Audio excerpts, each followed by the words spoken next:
gosh, you ever notice you have a problem, you go to somebody, spiritual teacher, and they say, just surrender, man. I mean, come on. Why are you holding on to it? Let go, let God. Surrender. Surrender's not a volitional thing. It's not a choice that the mind is making. It's like I make it a choice to pick this rock up. Even that's not a choice, really. But surrender is definitely not a choice. It's a subconscious, you can say, let go. It's some kind of shift, some revolutionary change in our outlook, some leap in consciousness. Something surrenders this ego mind with all its identity and trying to control things and work stuff out. And, I have to survive. I have to awake. I.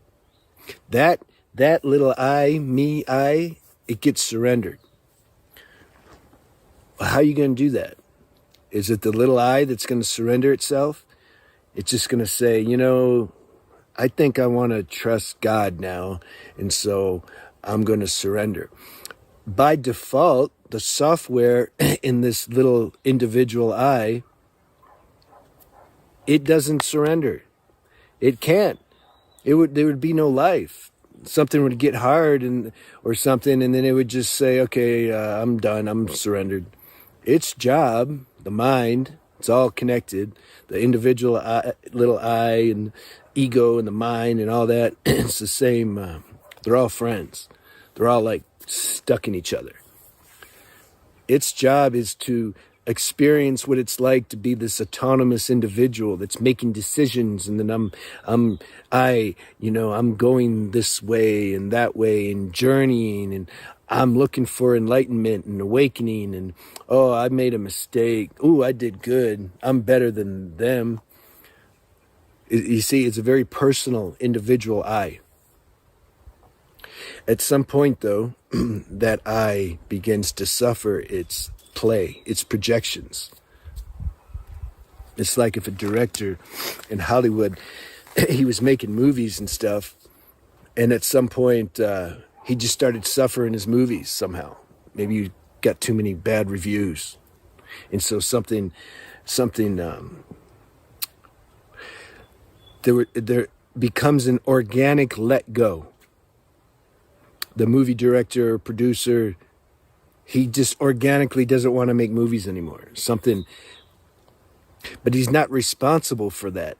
He needed that experience of making all these movies and then tasting the pleasure that come from making the movies, and then tasting the negative side from making the movies. And then it's like something inside, he was willing to listen now because he's tasted both sides, positive and negative duality. That experience somehow, you can say that the little I quieted down a little bit because it experienced everything, like it became stuck, it confused. It's like, I watched this program back in the day, La Femme Nikita, and they killed off my good actor. I didn't like that part. But they created this artificial intelligence, and the artificial intelligence was going to kill everybody in that section. So then the computer programmer, that's the good actor I liked, he created it so this artificial intelligence couldn't kill him. So he told the artificial intelligence, he says, look, if you don't call off this thing that you're doing, the computer was going to like gas everybody.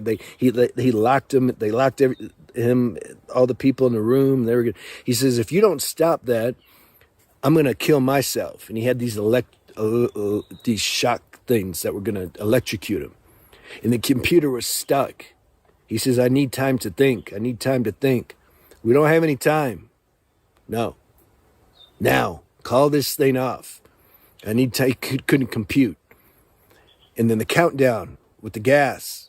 It's like 5, 4, 3. And then Burkoff, that's his name. He's like, I'm out. And then he saved everybody. I like stuff like that. So it's like this little personal individual I, it gets like that at some point. It can't compute anything anymore. It's run out of moves. It's done everything that it could do to try to figure something out, and it just kind of never worked out right. And so it just can't compute. It's still there, but it can't compute. But see, it didn't call the search off. It happened organically via enough experiences. You just burn yourself out. It's like an old car or body. It'll just burn out after a while.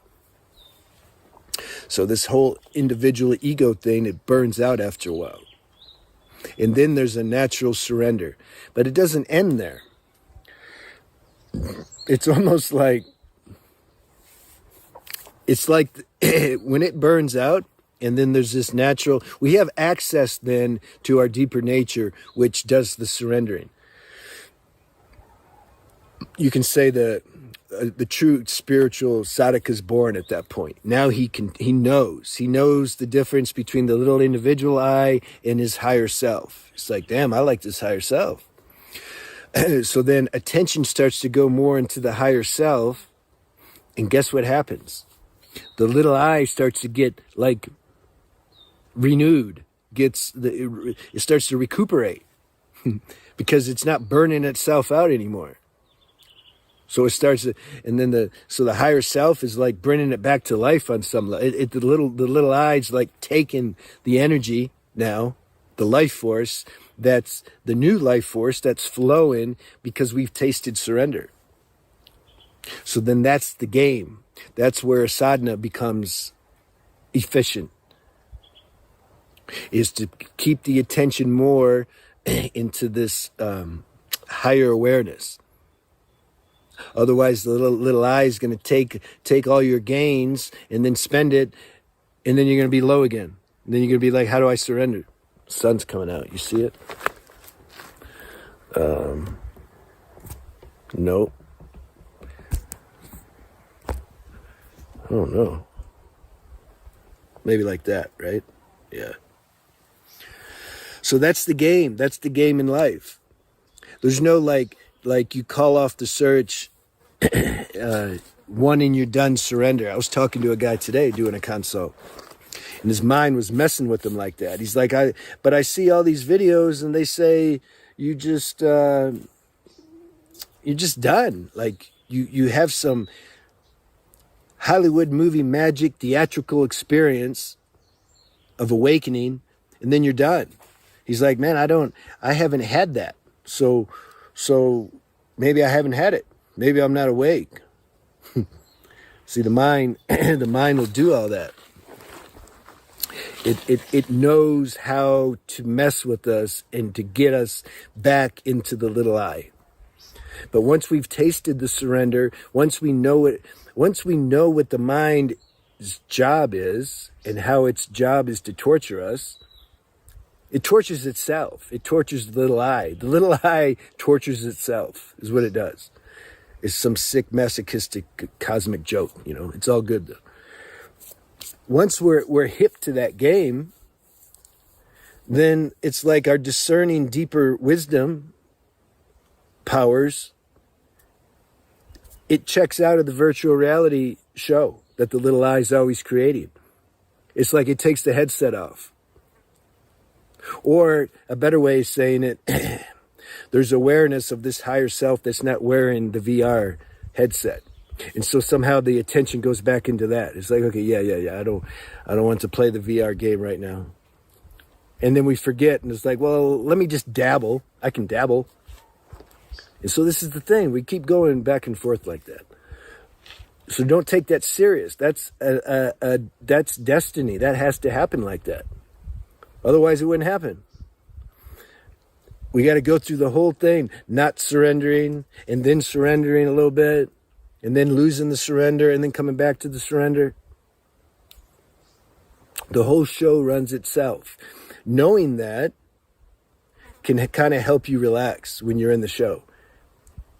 Still, allow the seeking energy to continue. Don't be a non-dual oak. Let that happen. But just don't even take that serious. Don't take your gains, spiritual gains, serious. Don't take your spiritual relapses serious. This is all part of the show. The real self, it doesn't have anything to gain or lose. It doesn't have form. It's beyond destiny and all that. But then it's like, well, what's it going to do? So it incarnates. It creates this individual movie magic machine, and then boom, we get to experience how it feels for a while, to think that's really who we are, and then get to experience to wake up from that. It's a cool dream at some point. All right, have a good day.